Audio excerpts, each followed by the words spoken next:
I'm Jessie Gray. Welcome to Personalities. Today our guest is Ari Roussimoff. He calls himself a Russian artist. He currently has an exhibition at the New Gallery of the Educational Alliance. That's at 197 East Broadway in New York City. The show is on through April 30th, and let me give you the hours now. It's Sunday through Thursday from 10 a.m. until 10 in the evening, and Friday 10 to 6. It is closed Saturday and Sunday. That's the New Gallery of the Educational Alliance at 197 East Broadway. I hope you'll get a chance to see the show, and we're going to be seeing many of Ari's paintings here. Thank you for coming today, Ari, very much. Glad to be here. Very honored. Now, I said, Ari, that you called yourself a Russian artist, and I said you called, and you're sitting here in a very, very gorgeous Russian regalia. Why do I qualify that? Why? I tell you. First of all, my painting, as you know, mostly deals with the Russian, Slavic, and Eastern European Jewish themes. Why do you call yourself a Russian Why do artist? I call myself a Russian artist? Because my paintings, I'd say, are Russian. And I paint my own country and my own background wherever I go. It's like I'm a gypsy. And I carry my own thing with me, my own culture, my own national background. Now, you say your background. Let's go into your background just a little, Sure. because it is very interesting. Right. You have never been to Russia. No, your parents. No, right. My parents were in Russia. Originally, my family originates way, way back from Ukraine. And from Ukraine, they moved to Russia, and they were in Siberia, they were in Vladivostok, they were in Kuibyshev, they were deep into, Omsk, Siberia. And I was born actually after the war, I was born in Germany. But during the war, your parents were in concentration camps, weren't they? Yeah, that's true. That's true. Nazi concentration? Yeah, and they were in the camps in the beginning, and they lived through the very, very tragic period down in Eastern Europe, and they suffered the fate, that the Jews did at the time. And many of my parents' relatives, friends, and all were wiped out by the Holocaust, and thank God my parents survived. Both of them survived it, and that's how I sort of brought into the world. So you were born in Germany. Right. I was born a displaced person in Germany, and I was never a German citizen, and as of today, I'm still a citizen of the world, officially. I want to go into that because you've been all over the world. Right. But you still call yourself a Russian artist. Have you been to Russia? Have you yourself been back? Russia. I tell you, I never was in Russia. I never went there once. Although I think that if I went there, I would know everything inside out. It would be like, knowing my own apartment, my own studio, my own feet or hands. But the problem is this, politically now, the way it is there, I wouldn't go there because I wouldn't be able to travel with freedom and see all the things that I want to see and all the places I would want to go. So I keep in my heart the Russia and the Ukraine and all the things of old, the way they were at one time. And when you grew up, you say you would know it by heart. When you grew up, were your parents constantly remembering Russia? I tell you, my father, now he's no longer in it, he's retired from it, but he was previously a very prolific and very creative writer. He was a journalist, novelist, dramatist, and I grew up in a house in Germany where the Jewish, the Russian, the Eastern European cultures were actually, the talk of the whole place, and this I was brought up with. So it's like I was brought up in the West with the culture of the old. And I guess that really is how I got into it. Were your parents homesick for Russia? No, not at all. They weren't? Not at all. And I couldn't say that I'm homesick for Russia. The culture of the country is something that always mingled in my spirit, and it's something I was never really able to escape. And I didn't want to escape it. And I think it's me, and it's myself. And with this, it inspires my work. And I call myself a Russian artist because my themes predominantly are Russian and are Ukrainian and are Jewish. I'm also very, very influenced by the Hasidic culture because way back my family was Hasidic. So that your paintings are more of your past, what has brought you to this point, than they are of the present? Not really. I see the past and I see the present really as one, because just as the paintings have definite ethnical subjects and motives, I believe that the themes are really international and universal. I don't think any ethnical subject painted directly from the heart and from the feelings come out as a provincial thing. I see it as international. I saw in my show recently, I was sitting there, and I was listening to people talk. It was a woman from Puerto Rico. She was looking, she says, well, that reminds me of my little town or the village where we come from. A woman from Italy, a man from Germany. Everyone can relate because my paintings, they relate to the people. They relate to people from various backgrounds. You see, because the folk element, it's a really universal thing. Let's look at your paintings, and we have black and white reproductions of them and 3 originals, and perhaps as we're looking at the paintings, you can describe them. Yes, this painting here is called "And Samson Judged Israel for 20 Years." It's one of my biblical series. It's a large painting painted in 1973 during the Yom Kippur War. I painted this just that time, and I was in a very, very patriotic spirit, and I did it. This painting here is a self-portrait as a soldier, and I did that, I think, in 1974. It's a small painting, and again, this is from the old Tsarist Russia. As a matter of fact, that's pre-World War I period. Now, you painted yourself as a Russian soldier? Yeah. Does your father still have his uniform? No, not at all. Nothing to do with my that. My father doesn't have anything at all to do with that. He admires cultures from all over, and he admires the Russian culture, the Jewish culture. He speaks 5, 6, 7 languages. You grew up in Germany. And I lived in Switzerland also. When did you leave Germany? I left Germany in 1960, and I came with my parents, emigrated to the United States. 1969, I moved to Switzerland. And by yourself or with your parents? Yeah, no, by myself. My parents remained here. And I was there more or less till 1974, when I came here. Have you also been to all around the world and to Israel? Yeah, I've been, sure. I was in Israel 8 times. I was in Germany again many times. I was in England. I was in France. I was in Italy. Beautiful country. I look at the paintings all over the world. It's all one place. This here, what you're looking at now, this is a self-portrait, and I call it Ukrainian self-portrait, because if you look deep inside there, you see that whole Ukrainian folk thing, Yes, we're going into the village. Yeah, that's me there. Now, if you could go to Russia and go to whatever place you wanted, would you go to the village where your parents were raised? Actually, my parents don't come from a village. They come from a sort of a big town. We're not really village folk. Although the villages were surrounding, and you just walk a little bit outside of the town, you have villages, you have hamlets, you have it all over the place. Now, you've got windmills in there. This is a conglomerate of Russia, Holland? No, Jessie. You know that Ukraine and Russia had more windmills than Holland had in 1,000 years. Every little village, every little hamlet, they all had windmills, because it was really a typical thing, because all the, backwards countries, what did they do with the wheat and all? They had to have the windmills, water mills, many more than Holland. Sometimes you would go, you'd see 6, 7, 8 in a row. Do you feel influenced strongly by Russian artists, particularly? I'm thinking of Chagall, who's present in some of your work. I think that Chagall, I'll say I'm an admirer of Chagall. I come almost directly from Russian folk prints, Russian folk art icons, where Chagall also got his background from. I think that Marc Chagall's earlier work is what I can appreciate really the most, and I think that he was definitely, with paintings, especially the one the Jew praying with the talus in the tefillin, was a masterpiece of his. Later Chagall I can't relate to, but no, Jessie, I think that my painting comes more from the folk art of Eastern Europe than it does from Chagall. But that's where our similarities come together, like Chagall and Larionov and Goncharova. It was all one kind of a folk movement at one time, though I have nothing to do with that particular folk movement. But I'd say the similarity is there.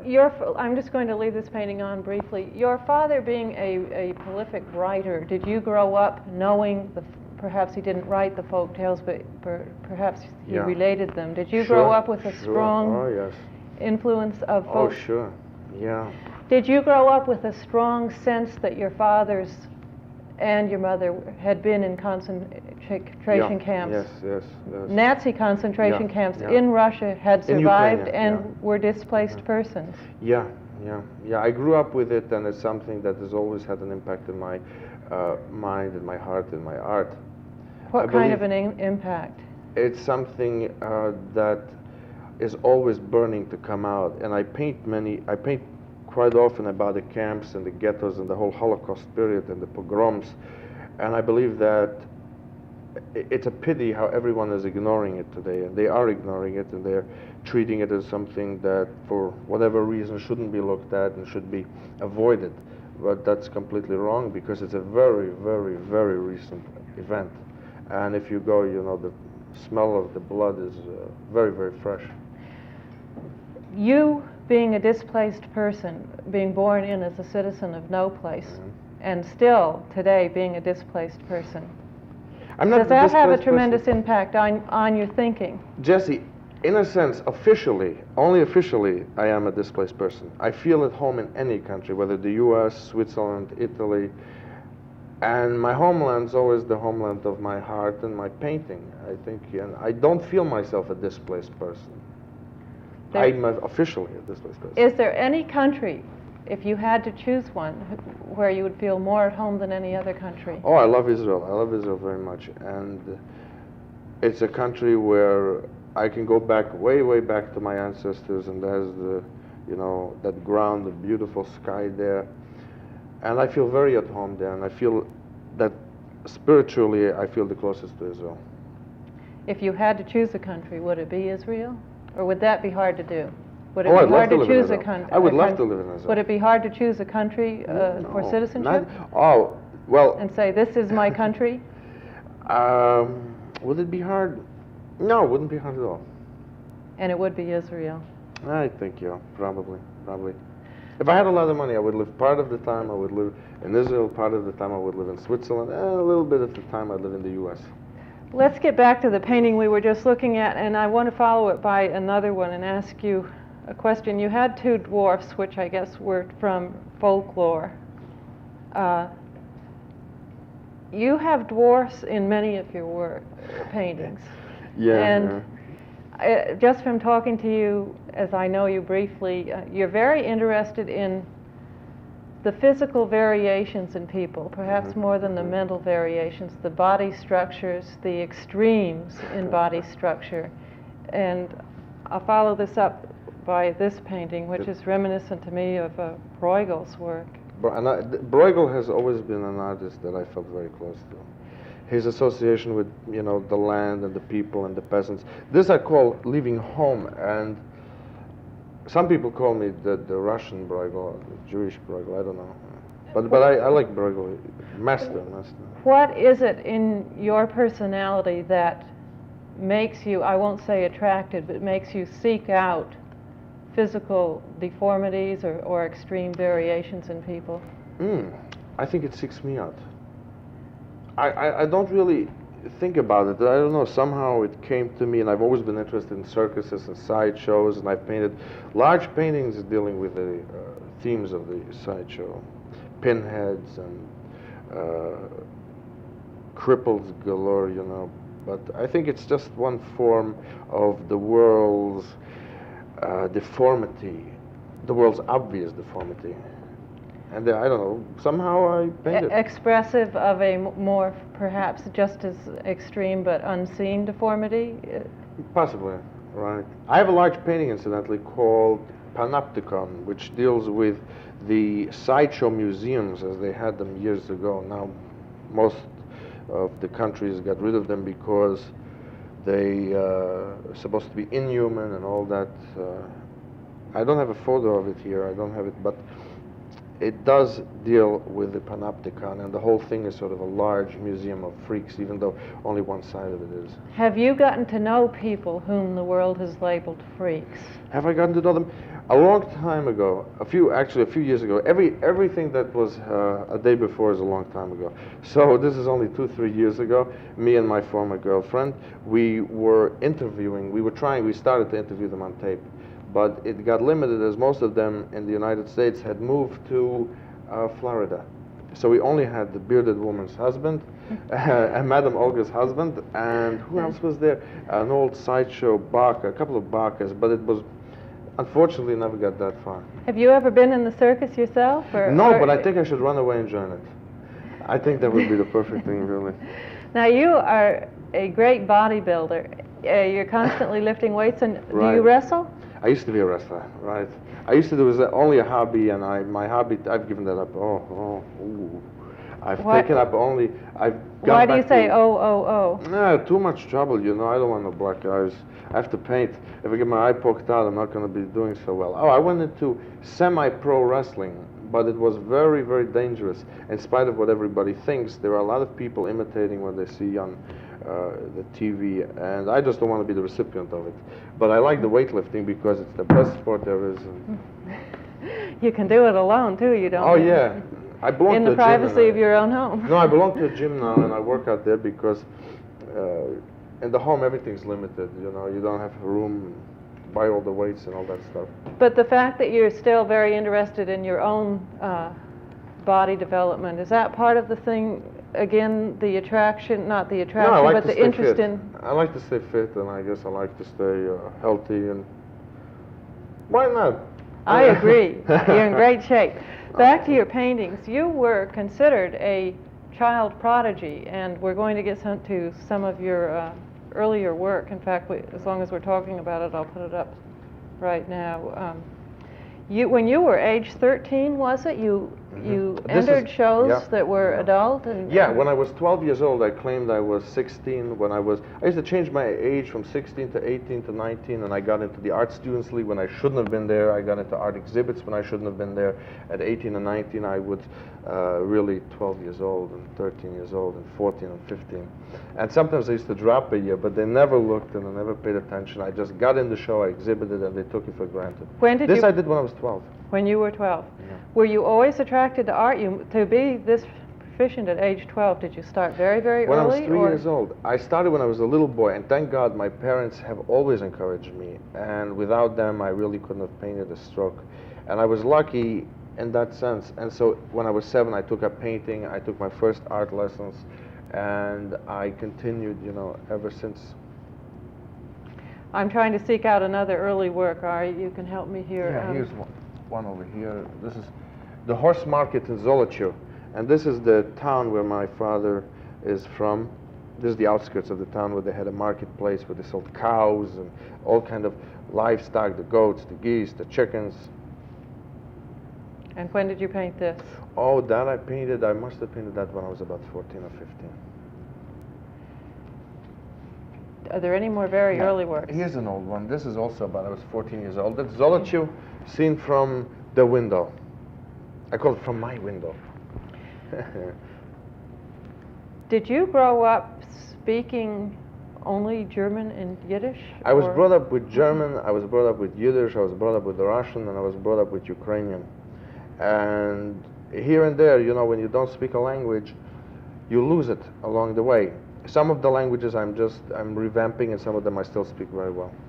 When did you learn English? English? Oh, it's 1960 when I came here. I picked it up as a child. I don't think I officially ever learned it. And I don't know if I still know it, but the thing is I got it when I was a child, and when you're young, you know, you learn it right away. This I painted. This is one of my Holocaust paintings. It's called And Nobody Helped, and No One Helped. Do you have any brothers and sisters? No, thank God, no. I don't have any who do paint or don't paint. Why thank God? Because it's terrible. When you're a child and you're like the one who wants to paint, and you have brothers and sisters, and everybody has to please everybody. And my parents were never rich, and it's very hard for everybody to get what they want. And always was fights. I had a time when I lived with a cousin of mine. He actually lived with us, and we were fighting every day. I gave him black eye 20 times. He thought he could take me, but the surprise was on him. He couldn't. And it was terrible. No, I never felt bad that I didn't have brothers or sisters. I think as an artist, and if they were artistically inclined, there may have been trouble.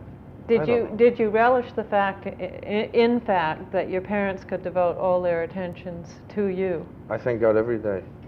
Yeah. Where are they now? Oh, they live in the Bronx. They do? Yeah, the Bronx of New York, believe it or were. not. And I visit there all the time. Oh, for goodness sake, I thought they were back in Europe. No, they go, you know, and go to the Bronx and go to Manhattan. And my father goes to the museums. And when did you paint this? this one I painted in 1973. It's called Morning in the Marketplace. And this is the typical shtetl market with all its little booths and its little shops and all the people wandering around, the old Jews, the soldiers, the water carrier, and everybody's out there. Is this from your, obviously you weren't there to paint it with it in front of you, I presume, but have you seen this, or is this entirely a product of your imagination of what you think the marketplace would be? Also, yes, and from what I've read and from the things that I was told since I was a child, actually it was almost like living in this country. It's strange, it's a thing that can't be explained, but it's like growing up physically one place, spiritually in another. Were you ever spiritually in Germany? Did you dislike Germany? I didn't like it and I didn't dislike it. I tell you one thing, the country is a beautiful country, and I mean, you look at the mountains, you look at the cities, it's very nice and clean. But what happened there? Yeah, not to interrupt, but the Germans, the Nazis, had imprisoned your parents, hurt many of their friends. Here you were growing up in the very country that had destroyed, certainly, your parents' way of life. Did you resent the Germans? I tell you, one thing is a fact, that in every country and in every single state and every different continent, you have people that are sick and bigoted and vicious and destructive. It was, in my belief, it was just a coincidence that it was in Germany that this particular thing happened, because it could have happened any place, and without the collaboration of the world, the whole world, including many countries, the US, France, Russia, I mean, it couldn't have happened. So I think that it was coincidental that Hitler happened to have been a Chancellor of Germany, and that happened there. It could have happened in Russia, it could have happened in America, it could have happened, and as it did, of course, Hitler took over all the other countries with the aid of people from each of the lands. So growing up in Germany, walking along... And no one stopped him. Right, they didn't stop him. And they I agree with you, and they could have and should have. Very easily. But growing up in Germany, you didn't walk down the street and have any resentment that wasn't even particularly conscious? For a period of time I did, but the more I realize, the more I see what's going on in other countries, I see the difference isn't that great. You're still in your 20s. You certainly have a world view, considering... Well, I don't know. This is a little... this is the typical, Baligula, you know, Baligula, who was sort of the cabbie from that time. And now I know they have them here on 57th Street, so I guess they're coming back in style. This is again from your imagination. Yeah. Do you... I know that you've recently joined a group, and let's talk about it right now, called the Street Painters. The Fearless Movement. The Fearless Movement. And the Street Painters. And it's a group of artists, many of whom met on the streets of New York. Right. Painting, they'd been painting for many years independently, happened to, through just a set of coincidences, and we run got into together. each other. Right. And we're a group. Sure, and we've all have, you know, very much in common. Our movement is Fearlism, and our group is Street Painters, and myself, Philip Sherrod, Ronald DiNoto, Simon Gaon, Don Gray, Ken McIndoe, Bruce McGibney, Jessie Gray, Tad Day, and several others. We are fearless, and we work directly from the feeling, and we have no relationship to any of the gimmicks or any of that that's going on now. And we are promoting our art and the honesty of ourselves. And we're not slicking up for any of the trends or any of all that stuff that Madison Avenue, that Soho expects us to do, or for any other art market throughout the world. We're giving them what we have, and we have united. Yeah, we just had a very big show at 47 Bond Street Gallery. Yes, and you did, and you're going to have more. It was a terrific show, and I hope everyone will see the show on now. By the term feelism, you mean strictly showing our feelings, our feelings directly onto the canvas. In other words, there's nothing in the middle. There's no, you know, we don't calculate. We don't bother with all these calculations and all measuring. We work directly from our feelings. And I think that's what makes up our work. At least that's the way I work. Did you feel rather alone and isolated in your work before you met this group of Yes, artists? it's terrible. I tell you, I couldn't relate to anyone. And when I met these artists, I said, my God, there are other painters here who are working in a way that I can relate to, that I can have my feelings hit direct. I saw all this stuff. I saw the photorealism. I saw the abstract expression. And I said, my God, isn't there anybody around that really paints from their heart, from their soul? And here I met a group of painters, and I tell you, it's like a miracle. It's a phenomenon. I could not believe it. And it's here. My friend Ronald Dinota and I, we traveled around. We were painting even on the streets of Europe last year. And as the group paints around here in New York, we do it all over the place. Yeah, this is the czar. Now, just to get back to fealism briefly, that is different in a way. These are all fealist paintings, That's but right. the fealist movement, they all go out and paint from life. Are these, whereas Not these are from your necessarily. imagination? No, because the fealist movement, I mean, it's a very big thing. There's no dictatorial thing. You can paint, part of it is painting on location, part of it is painting anything you feel, or else it wouldn't be called fealism. We paint the feelings that are direct, and it's direct because it's not taken from some kind of a foreseen image that we are expected to paint. And therefore, this is fealism. And I have paintings on the street. I work on the street every now and then. Yes, you do. I'm sure there are many down in your exhibition, and I must say that you didn't have photographs of most of the works in your exhibition, so that people Right. have not seen the exhibition at all. As a matter of fact, by the seeing painting this here, show. this was in the recent Fealist exhibit, the street painter show at the Bond Street Gallery. And I know that the group has many, many different ranges, and the work, it's all individual work. You know, that's the fabulous thing. It's all individual work, and we all relate to each other. One overlaps the other, and it's different. It's a wonderful show. It was at the Bond Street Gallery, and I think you're a wonderful painter. Ah, thank you. Thank you for being our guest It was today. my pleasure, and I really loved it. It was fun. We've been talking to Ari Roussimoff. The show is at the New Gallery of the Educational Alliance. That's at 197 East Broadway. They're open Sunday through Thursday from 10 in the morning until 10 in the evening, and on Fridays from 10 until 6. The show continues through April 30th, and I hope you'll get a chance to see it. I'm Jessie Gray. Have a good week.